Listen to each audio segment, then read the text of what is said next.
पिताजी, ये लीजिए। पिताजी, आपकी हालत गंभीर है, मुझे डर लग रहा है। मुझे वैद्य को बुलाने दीजिए पिताजी। मेरी हालत इससे बेहतर कभी नहीं थी राम प्रताप। साक्षात परमात्मा घनश्याम यहाँ प्रकट हुए और हम सब धन्य हो गए। और सुनो सुवासिनी, मैं तो अब इस संसार में रहूं या ना रहूं, मगर तुम इस घनश्याम की देखभाल करना। हाँ, घनश्याम अनंत जीवों के कल्याण के लिए जन्म लिए हुए हैं। लेकिन देखना, कहीं राम प्रताप ऐसा निमित्त ना बने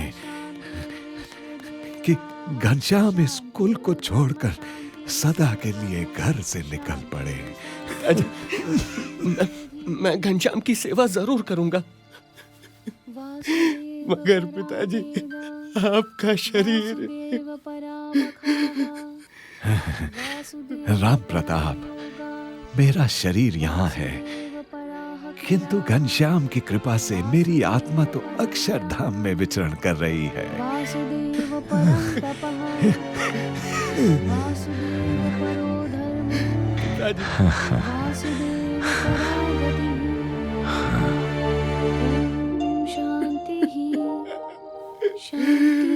पिताजी, पिताजी,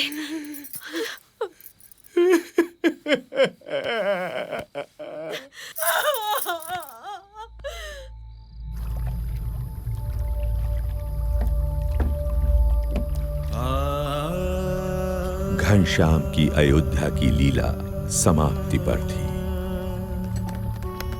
और कल्याण यात्रा उन्हें निमंत्रण दे रही थी। वैसे भी अयोध्यावास तो उनकी कल्याण यात्रा की भूमिका भर था, मात्र एक पड़ाव जहां से घनश्याम अपनी कल्याण यात्रा का आरंभ करने वाले थे।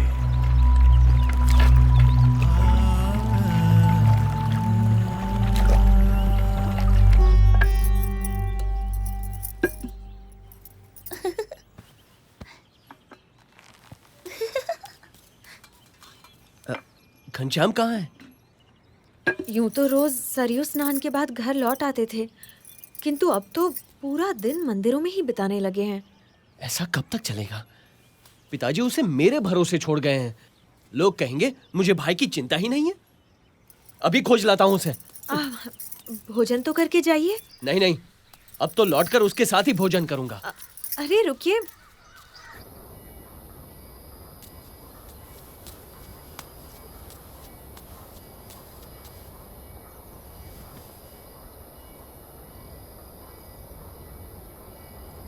घनश्याम,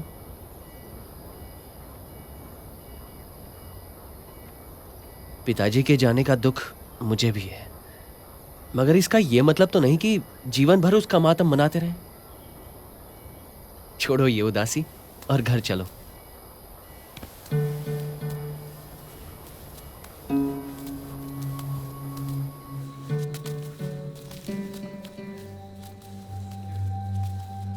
बड़े भैया, संसार से मेरे सारे बंधन टूट चुके हैं। कहीं किसी से भी मेरा लगाव नहीं रहा। माँ और पिताजी ने मुझे पहचान लिया तो उन्हें मुक्ति दे दी। अब जो जो मुझे पहचानेंगे, मैं उनकी मुक्ति के द्वार खोलूंगा।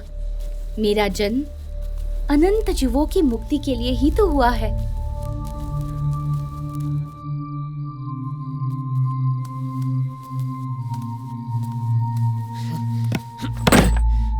मेरे पास तेरी ज्ञान की बातें सुनने का समय नहीं है, समझा?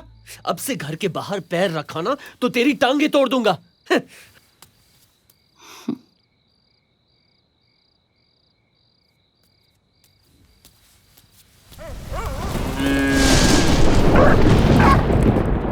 घनश्याम पर आप इतनी सख्ती मत कीजिए, वो अपने आप ही ठीक हो जाएगा। नहीं सुवासिनी, पिताजी के जाने के बाद वो किसी की नहीं सुनता। कुछ भी बोलो तो ज्ञान की बातें करने लगता है। उससे तो बचपन से ही जीवन से विरक्ति रही है। विरक्ति वगैरह कुछ नहीं है सुवासिनी। अभी उसका ब्याह करा दो ना तो सारी विरक्ति, वैराग्य, ये ज्ञान ध्यान रुई की भांति हवा में उड़ जाएगा। तो करवाते क्यों नहीं? हाँ लेकिन वो, हाँ, खंभारिया गांव के निहार मिश्र अपनी बेटी के लिए कब से पीछे पड़े हैं। वो तो चंद्रकला को लेकर हमसे मिलने अयोध्या आना चाहते हैं। फिर तो तुम कल ही उन्हें बुला लो। हो सकता है चंद्रकला अपनी कला से घनश्याम को बांधने में सफल हो जाए और घनश्याम जीवन भर हमारे साथ रहे। हाँ, बिल्कुल ठीक कहा। उनसे कल ही बात करूंगा।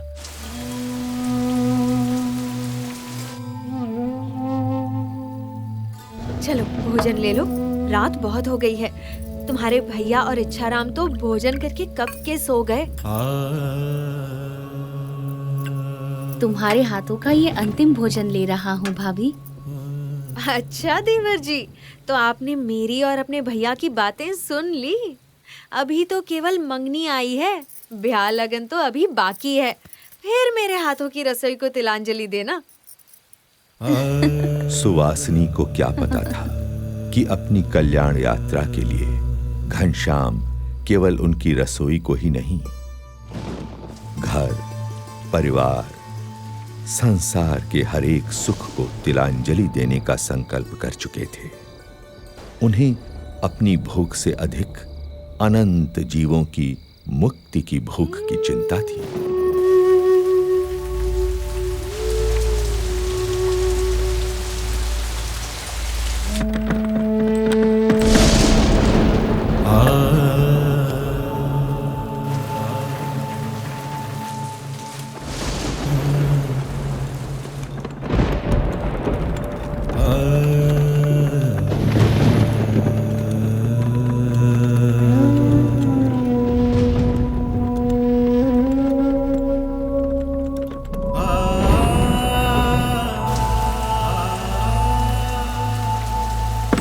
वो समय निकट था जो विश्व के इतिहास में कभी कभी ही आता है,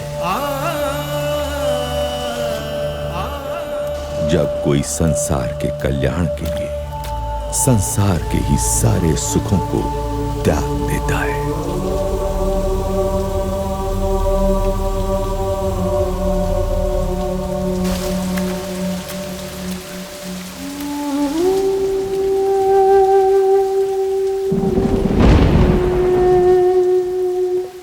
इसी अयोध्या से हजारों वर्ष पूर्व राम निकले थे रावण के अत्याचार से मनुष्यता की मुक्ति के लिए।